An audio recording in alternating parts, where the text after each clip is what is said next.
কালকে যে মর্মান্তিক ঘটনা দেখার মতো না, কোনো মানুষ দেখতে পারে না, সহ্য করা যায় না।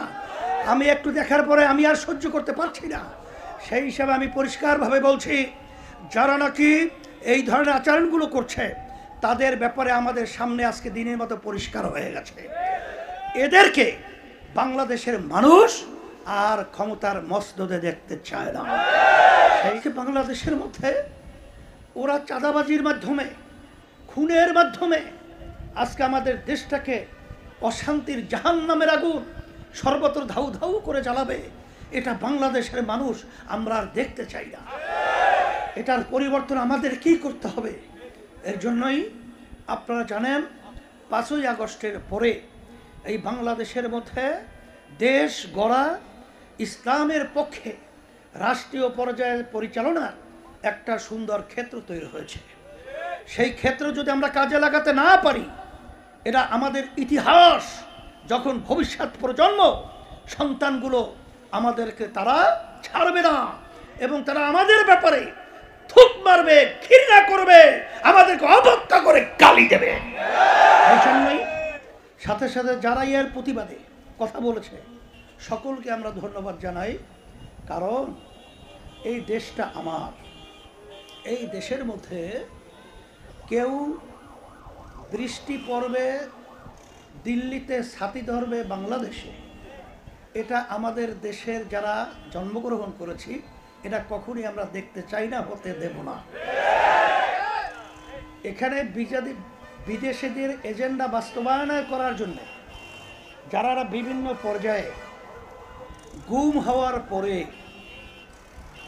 আরাম আয়েশে জিন্দিগি 9 বছরের মতো ভারতে কাটিয়েছিল, তারা বাংলাদেশের ভিতরে এসে বড় বড় কথা বলবে আর তাদের কথা ভারতের সুরের সাথে মিলে যাবে, এটা বাংলাদেশের মানুষ দেখতে চায় না। আমরা পরিষ্কারভাবে বলছি, 53 বছর পর্যন্ত যারা দেশ পরিচালনা করেছিল তাদের ইতিহাস আমাদের সামনে দিনের মতো পরিষ্কার। এদের পরিচালনায় এই সুন্দর দেশ বাংলাদেশটা একবার দুইবার নয়, তাম দুনিয়ার মধ্যে 5 বার চোরের দিক থেকে ফার্স্ট হয়েছে। এই দেশের মধ্যে আমরা ইতিহাস পড়লে দেখি যে এদের পরিচালনায় হাজার হাজার মায়ের কোল সন্তান হারা হয়েছে।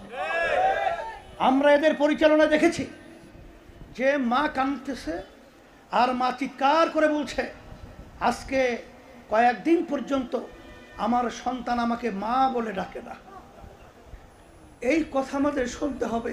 বলছেন আল্লাহ রসুল সাল্লাল্লাহু আলাইহি ওয়াসাল্লাম আপনাদের ব্যাপারে দোয়া করেছে, যুবকেরা ইসলামের সহযোগিতা করেছে, তখন ওই অবস্থায় বুড়ারা ইসলামের বিরোধিতা করেছিল। তাই তোমাদের প্রতি আল্লাহ রসুল সাল্লাল্লাহু আলাইহি ওয়াসাল্লামের দোয়া রয়েছে। ইসলামী যুব আন্দোলন গতকালকের আমি দেখলাম যে বাংলাদেশের ভিতরে যে কালকে যে সংবাদটা প্রকাশিত হয়েছে, এটা আমরা যে বারবার ইতিহাসে পড়ে থাকি, আইয়ামে জাহিলিয়াত, ওই যে বর্বর যুগের যে ইতিহাসগুলো, তাও এক পর্যায়ের কালকের প্রকাশিত ঘটনায় হার মানিয়েছে। ইসলামী আন্দোলন বাংলাদেশ প্রতিষ্ঠিত হয়েছে ন্যায়ের পক্ষে, অন্যায়ের প্রতিবাদে। তার সহযোগী সংগঠন ইসলামিক যুব আন্দোলন সাথে সাথে তারা অন্যায়ের প্রতিবাদে রাত্রেই তারা মাঠে, রাজপথে অন্যায়ের প্রতিবাদে আওয়াজ তুলেছিল। এই জন্য তোমাদেরকে আমি অসংখ্য ধন্যবাদ জানাচ্ছি। আল্লাহ তোমাদেরকে যাদের খায়ের দান করুন।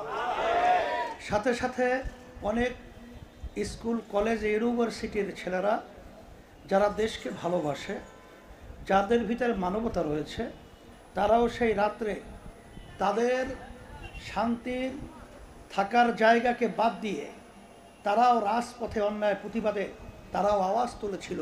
ওদেরকে আমরা ধন্যবাদ জানাচ্ছি। আমি সকল গুদার্থ আহ্বান জানাচ্ছি, আসেন আজকে বাংলাদেশের মধ্যে যারা নাকি ক্ষমতা প্রেমিক রয়েছে এরা আজকে আমাদের দেশকে অশান্তি করার জন্যে আজকে মানুষকে মানুষ মনে করছে না, আজকে মানুষের জানকে কোনো মূল্যায়ন করছে না, আজকে যা মনে করে তা করছে। এটা আমরা বসে বসে দেখব, এটা হতে পারে না, এটা পরিবর্তন আমাদেরকেই করতে হবে। সেই দিক থেকেই আমি পরিষ্কারভাবে বলেছি, আছেন যারা আমরা দেশ প্রেমিক রয়েছি, আমরা আজকে একত্রিত হই আর ক্ষমতা প্রেমিকদেরকে বাংলার জমিন থেকে উৎখাত করে বঙ্গোপসাগরের মধ্যে নিক্ষেপ করে চিরতরে বাংলার জমিনকে আমরা ক্রুশমুক্ত করব। সেই হিসাবে আমি সকলকে আহ্বান জানাচ্ছি। আপনারা জানেন যে বর্তমানে যে নির্বাচন পদ্ধতি রয়েছে, এই নির্বাচন পদ্ধতির মাধ্যমে ফ্যাসিজম তৈরি হয়, খুনি তৈরি হয়, টাকা পাচারকারী তৈরি হয়। এই মসনদকে আমাদের ভাঙতে হবে। এর জন্য পিআর পদ্ধতির নির্বাচনের মাধ্যমে এই বাতিল শক্তিগুলো, চাঁদাবাজগুলা, তারা এককভাবে দেশ পরিচালনার শক্তি অর্জন করতে পারবে না। এর জন্য ওরা পাগল হয়ে গেছে যেন পিআর পদ্ধতিতে নির্বাচন না হয়। এই জন্য আমরাও আল্লাহর রহমতে আপনাদের দোয়ায়, আপনাদের সহযোগিতায় আমরাও যারা দেশ প্রেমিক রয়েছি, এই দেশকে সুন্দর করার জন্য পিআর পদ্ধতিতে নির্বাচন বাংলার জমিনে হবে। সাথে সাথে আমি সকলকে উদাত্ত আহ্বান জানাচ্ছি, এই হিসেবে আমার সকলকে উদাত্ত আহ্বান জানাচ্ছি, আসেন আমরা সবাই ঐক্যবদ্ধভাবে ফ্যাসিস্ট চরিত্র, টাকা পাচারকারীদেরকে এবং ক্ষমতা প্রেমিকদেরকে আমরা বাংলার জমি থেকে উৎখাত করে দেশ প্রেমিক এবং ইসলাম প্রেমিক, মানবতা প্রেমিকদেরকে আমরা বাংলার জমিনের মধ্যে পরিচালনার দায়িত্ব ন্যস্ত করার জন্য আল্লাহ রব্বুল আলামিন আমাদের সকলকে কবুল করে নেও, সহযোগিতা চেয়ে, এবং ইসলামী যুব আন্দোলন সহ এবং ইসলামপন্থী আমরা যারা রয়েছি, আমরা যেন একটা বাক্সে একাকার হয়ে আমরা যেন দেশের কল্যাণে, মানবতার কল্যাণে, ইসলামের কল্যাণে কাজ করতে পারি। আল্লাহ তৌফিক দান করুক। রব্বানা আতিনা ফিদ দুনিয়া হাসানা ওয়া ফিল আখিরাতি হাসানা ওয়া কিনা আযাবান নার বিরহমাতিকা ইয়া আরহামার রাহিমিন। সমাবেশে আগত সকল মুজাহিদ ভাইদেরকে ইসলামী যুব আন্দোলন বাংলাদেশের